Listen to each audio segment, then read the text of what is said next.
আসসালামু আলাইকুম। আজ বুধবার ৫ জুন ২০২৪। আমন্ত্রণ ফ্রেন্ডলি মোবাইল প্রবাস টাইম বুলেটিনে। সাথে আছি আমি আফরোজা দিবা। শুরুতেই জানাবো শিরোনাম।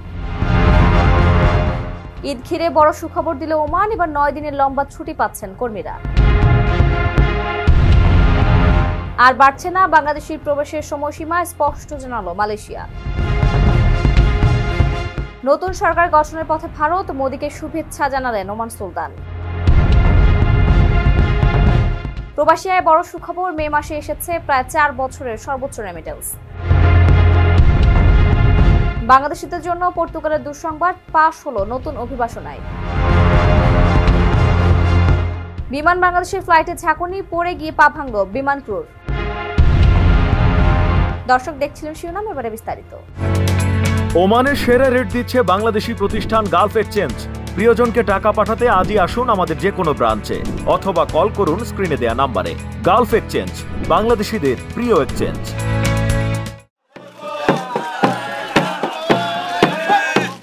এবারের ঈদ উল আজহার ছুটি নিয়ে বড় সুখবর পেতে যাচ্ছেন ওমানের কর্মীরা। সম্ভাবনা রয়েছে এবারের ঈদের ছুটি হবে ৯ দিনের।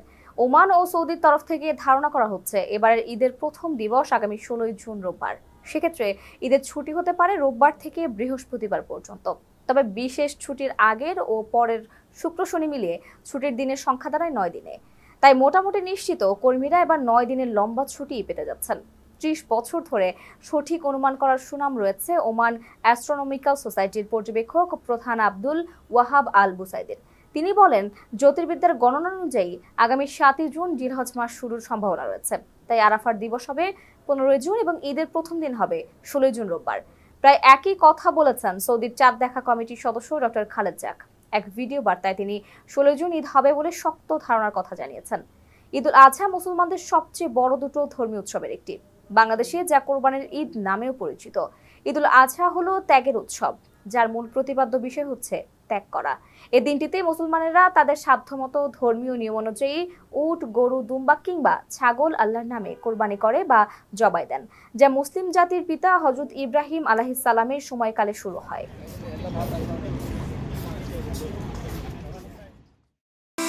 দেশীয় সব বিখ্যাত খাবারের স্বাদ নিতে চলে আসুন ওমানের হামরিয়ার ব্যতিক্রমী এক বাংলাদেশি রেস্টুরেন্ট 24 সুইটসে, অথবা অগ্রিম বুকিং এর জন্য যোগাযোগ করুন স্ক্রিনে দেওয়া নম্বরে। অনুমোদন ও ভিসা থাকার পরও প্রায় ১৭,০০০ বাংলাদেশি শ্রমিক অজ্ঞাত কারণে মালয়েশিয়া যেতে ব্যর্থ হয়েছেন। কিন্তু কি আছে তাদের ভাগ্যে, সেই প্রশ্ন রাখা হয় দেশটির সংশ্লিষ্ট মন্ত্রীর কাছে। তবে আটকে পড়া বাংলাদেশি কর্মীদের নতুন করে মালয়েশিয়া প্রবেশের সময়সীমা আর বাড়ানো হবে না বলে সাফ জানিয়েছেন দেশটির স্বরাষ্ট্রমন্ত্রী সাইফুদ্দিন নাসুরশন ইসমাইল। মঙ্গলবার দেশটির পেনাং রাজ্যের জাভির সেবেরাং পেরাই কারাগার পরিদর্শনে যাওয়ার পথে উপস্থিত সাংবাদিকদের প্রশ্নের উত্তরে কথা জানান তিনি। স্বরাষ্ট্রমন্ত্রী জানান, ৩১শে মে যে সময়কাল নির্ধারিত হয়েছে, যেটি আগেই ঘোষণা করা হয়েছিল, সেখানে নতুন করে সময় বাড়ানোর আর প্রয়োজন নেই। ২৮ থেকে ৩১শে মে এর মধ্যে প্রায় ২০,০০০-এরও বেশি বিদেশি কর্মী প্রবেশ করেছে। তিনি বলেন, অনুমোদিত কোটা, স্বাস্থ্য পরীক্ষা, ভিসা প্রাপ্তি এবং টিকিটের ব্যবস্থা থেকে শুরু করে অর্থবহ সব প্রক্রিয়া বিবেচনা নিয়ে ৩১শে মে সময়কাল নির্ধারণ করা হয়েছে। গত নভেম্বরে তাদের ভিসার অনুমোদন দেওয়ার পরও কেন নির্ধারিত সময়ের পর আবার নতুন করে সময় দিতে অনুরোধ করছেন? ওয়ার্ক ভিসাধারী প্রায় ১৭,০০০ কর্মীকে মালয়েশিয়া প্রবেশের অনুমতি দিতে বাংলাদেশের অনুরোধের বিষয়ে জানতে চাইলে তিনি সাংবাদিকদের একথা বলেন। সাইফুদ্দিন আরও বলেন, তার মন্ত্রণালয় চলতি বছরের ডিসেম্বরে বিদেশি শ্রমিকদের সংখ্যা ২৬ লাখে পৌঁছাবে বলে পূর্বাভাস দিয়েছে। ওমানের হামিরিয়ার হোন্ডা রোডে চালু হলো বাংলাদেশি প্রতিষ্ঠান আল শেফার ফার্মেসি, যেখানে সকল ধরনের ঔষধ, কসমেটিক্স ও সার্জিক্যাল আইটেম মিলছে সুলভ মূল্যে। অভিজ্ঞ ফার্মাসিস্টদের থেকে ব্যক্তিগত পরামর্শ কিংবা ওষুধ নিতে যোগাযোগ করুন স্ক্রিনে দেওয়া নাম্বারে। তৃতীয় মেয়াদে বিজয়ী হওয়ার খবরে ভারতের প্রধানমন্ত্রী নরেন্দ্র মোদীকে অভিনন্দন জানিয়েছেন ওমানের সুলতান হাইথাম বিন তারেক। সুলতান হাইথাম তার কেবল বার্তায় ভারতের জনতা এবং দেশটির সামগ্রিক উন্নতির জন্য শুভকামনা জানান। এছাড়া ওমান ও ভারতের মধ্যকার সম্পর্ককে আরও এগিয়ে নিয়ে যাওয়ার আকাঙ্ক্ষা ব্যক্ত করেন সুলতান। এদিকে ভারতের সাধারণ নির্বাচনে বিজেপি ও এনডিএর বিজয় দাবি করেছেন নরেন্দ্র মোদী। নিরঙ্কুশ সংখ্যাগরিষ্ঠতা না পেলেও জোট সঙ্গীদের নিয়ে টানা তৃতীয় মেয়াদে সরকার গঠনের আভাস দিয়েছেন ভারতের বর্তমান প্রধানমন্ত্রী। মঙ্গলবার সন্ধ্যার পরে নয়াদিল্লির বিজেপি সদর দপ্তরে একটি সমাবেশে তিনি বিজয়ী করার জন্য দেশবাসী ও এনডিএ সমর্থকদের ধন্যবাদ জানান। ভারতের 18তম সাধারণ লোকসভা নির্বাচনের 543টি আসনের চূড়ান্ত ও আনুষ্ঠানিক ফল ঘোষণা করেছে দেশটির নির্বাচন কমিশন। এতে দেখা যাচ্ছে গত দুইবারের মতো এবারও ক্ষমতাসীন দল ভারতীয় জনতা পার্টি সবচেয়ে বেশি 240টি আসন পেয়েছে। তবে তারা নির্বাচনে একক সংখ্যাগরিষ্ঠতা অর্জনে ব্যর্থ হয়েছে। অপরদিকে দ্বিতীয় সর্বোচ্চ 99টি আসন পেয়েছে ইন্ডিয়ান ন্যাশনাল কংগ্রেস। তবে মোদির বিজেপি নেতৃত্বাধীন জোট এনডিএ 293টি আসন পেয়েছে। অপরদিকে কংগ্রেসের নেতৃত্বাধীন জোট ইন্ডিয়া পেয়েছে 233টি আসন। তাই এবার সরকার গঠনে গুরুত্বপূর্ণ ফ্যাক্টর হয়ে উঠেছে নীতিশ কুমার ও চন্দ্রবাবু নাইডুর দল। आज की ये विजय दुनिया के सबसे बड़े लोकतंत्र की जीत है। কারো কাছে স্বপ্ন পূরণ, কারো আনন্দের উপলক্ষ, আবার কারো জীবন পাল্টে দেওয়ার মুহূর্ত, কখনো জীবন বাঁচাতে সর্বোচ্চ গতিতে উড়ে চলা, কারো আবেগের শেষ মুহূর্ত, আপনজনের শেষ বিদায়ে শামিল হওয়া। এমন সব ইচ্ছে পূরণে সর্বনিম্ন ভাড়ায় দ্রুতগতির বাহন প্রবাসীর হেলিকপ্টার। আপনার প্রয়োজনে যোগাযোগ করুন আমাদের হটলাইনে।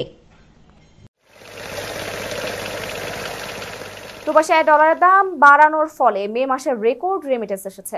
এক মাসেই 2.25 বিলিয়ন ডলার প্রবাসী আয় এসেছে, যা বাংলাদেশি মুদ্রায় 26,370 কোটি 40 লাখ টাকা। একক মাস হিসেবে গত 46 মাসের মধ্যে এটাই সর্বোচ্চ প্রবাসী আয়। মঙ্গলবার এ তথ্য প্রকাশ করেছে বাংলাদেশ ব্যাংক। দেশে ডলারের দামে অস্থিরতা, বৈদেশিক মুদ্রা সঞ্চয়নে চাপ এবং সর্বোপরি প্রবাসী আয়ে হুন্ডির থাবার কারণে কমতে থাকে প্রবাসী আয়। গত কয়েক বছর ধরে কর্মসংস্থানের জন্য যে হারে মানুষ বিদেশে গেছে সে হারে প্রবাসী আয় বৃদ্ধি পায়নি। এসব কারণে প্রবাসী আয় বৃদ্ধিতে সর্বোচ্চ মনোযোগ দেয় সরকার। বিভিন্ন সময় ধাপে ধাপে প্রবাসী আয় ডলারের দাম বাড়ায়, যাতে প্রবাসীরা ব্যাংকিং চ্যানেলের পরিবর্তে হুন্ডি হাওলাদারস্থ না হয়।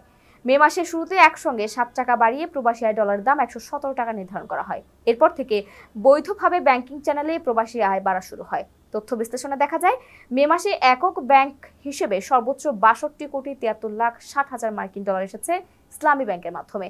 করোনা মহামারীর মধ্যে 2020-21 অর্থ বছরের জুলাই মাসে সর্বোচ্চ প্রবাসী আয় আসে 259,82,10,000 মার্কিন ডলার। একক মাস হিসেবে এরপর আর এত বেশি প্রবাসী আয় আসেনি। এরপর বিদায়ী মে মাসে এলো 2.25 বিলিয়ন ডলার বা 115,38,40,000 মার্কিন ডলার।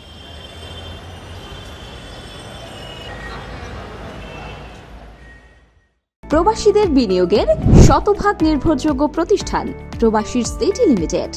এখানে বিনিয়োগ করে হালাল মুনাফা অর্জন করুন।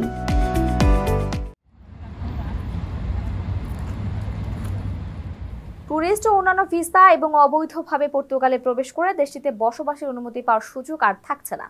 প্রবাসীদের কাছে সেফ এন্ট্রি হিসেবে পরিচিত এই পদ্ধতি ইতোমধ্যে বাতিল হয়ে গেছে। গত 3 জুন পর্তুগিজ প্রধানমন্ত্রী মন্টিনিগ্রো মন্ত্রিসভার মিটিং শেষে তারা নতুন সরকারের অভিবাসন নীতি উপস্থাপন করেন। নতুন অভিবাসন নীতিতে 41টি প্রস্তাবনা রয়েছে, যা বর্তমানে পর্তুগালের অভিবাসনের দায়িত্বপ্রাপ্ত প্রেসিডেন্সি মন্ত্রী আন্তোনিও লেইতাও আমারো নতুন অভিবাসন নীতিতে 41টি প্রস্তাবনা রয়েছে, যা বর্তমানে পর্তুগালের অভিবাসনের দায়িত্বপ্রাপ্ত প্রেসিডেন্সি মন্ত্রী আন্তোনিও লেইতাও আমারো বিস্তারিত ব্যাখ্যা করেন। ফলে যেসব অভিবাসী পর্তুগালে কাজ করতে চান তাদের নির্দিষ্ট ভিসার জন্য এখন থেকে পর্তুগিজ কনসুলেটে আবেদন করতে হবে, অন্যথায় তারা পর্তুগালে নিয়মিত হতে পারবেন না। তবে পর্তুগিজ ভাষাভাষী দেশগুলোর জন্য বর্তমান অবস্থান বজায় থাকবে। তাছাড়া দক্ষ কর্মীদের জন্য সুযোগ সৃষ্টি করতে যাচ্ছে এই প্রস্তাবনায়। আইন কার্যকর হওয়ার পর অন্যান্য দেশের নাগরিকদের পর্তুগালে নিয়মিত হওয়া অনেকটাই কঠিন হবে বলে মনে করছেন অভিবাসন বিশেষজ্ঞরা। বিশেষ করে বাংলাদেশ, ভারত, নেপাল, পাকিস্তান সহ এশিয়ার বিভিন্ন দেশ থেকে ইতোমধ্যে যারা উল্লেখযোগ্য সংখ্যক হারে পর্তুগাল এসেছেন।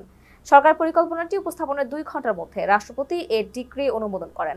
রাষ্ট্রপতির প্রজ্ঞাপন অনুযায়ী ডিক্রি অনুমোদনের পরদিন অর্থাৎ 4 জুন থেকে এই আইনের প্রক্রিয়াগুলো কার্যকর হয়েছে।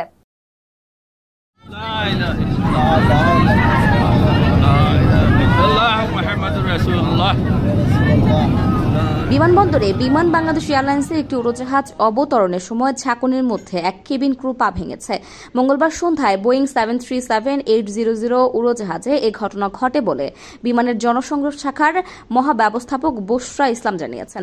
ফ্লাইটটি নিরাপদে অবতরণ করেছে জানিয়ে বুশরা ইসলাম বলেন, ঢাকা থেকে নেপালের কাঠমান্ডুর উদ্দেশ্যে ছেড়ে যাওয়া BG 373 নম্বর ফ্লাইট ত্রিভুবন বিমানবন্দরে অবতরণের মুহূর্তে পাইলট সবাইকে যার যার পজিশনে বসতে বলেন। সে সময় বসতে বসতে গিয়ে অসাবধানতাবশত পড়ে তার পা ভেঙে যায়। তবে ওই ফ্লাইটের যাত্রী পরিচয় দেওয়া সাবিনা ইয়াসমিন সুরভি নামে একজন ফেসবুকে লিখেছেন, অবতরণের সময় ঝাঁকুনিতে পড়ে ওই কেবিন ক্রু আহত হন। ঘটনার বর্ণনায় তিনি লেখেন, জীবনের সবচেয়ে ভয়ঙ্কর ফ্লাইট ছিল আজকের ঢাকা টু নেপাল ফ্লাইট। এই পরিমাণ ফোর্স ল্যান্ডিং জাম্পিং ছিল আর ফ্লাইট ঝাঁকাঝাঁকি করছিল যে প্রত্যেকটা যাত্রী ভেবেছি এই এখনই আমাদের জীবনের শেষ দিন। শুধু আপনজনদের চেহারা ভাসছিল আর তওবা করছিলাম সবাই। ঠিক ওই মুহূর্তে লোকজন যাত্রীকে সান্ত্বনা দিতে বা সামলাতে এক কেবিন ক্রু আসলো। সে অর্ধেক বোর্ডে এসেই ফ্লাইটের জাম্পিংয়ে উল্টে পড়ে নির্মমভাবে আহত হয়। আইলসের উপর পড়ে চিৎকার করছিল, কিন্তু কেউ গিয়ে ধরার অবস্থায় ছিল না। ওই যাত্রীর বক্তব্যের বিষয়ে দৃষ্টি আকর্ষণ করলে বিমানের মহাব্যবস্থাপক বুশরা ইসলাম বিষয়টিকে প্রোপাগান্ডা হিসেবে বর্ণনা করেন।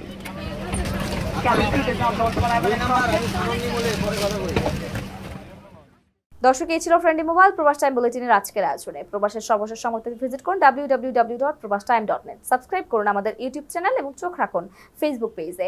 পরবর্তী বুলেটিন দেখার আমন্ত্রণ জানিয়ে আজকের মতো বিদায় নিচ্ছি আমি আফরোজা দিবা। সেই পর্যন্ত সবাই ভালো থাকবেন এবং নিরাপদে থাকবেন। আল্লাহ হাফেজ।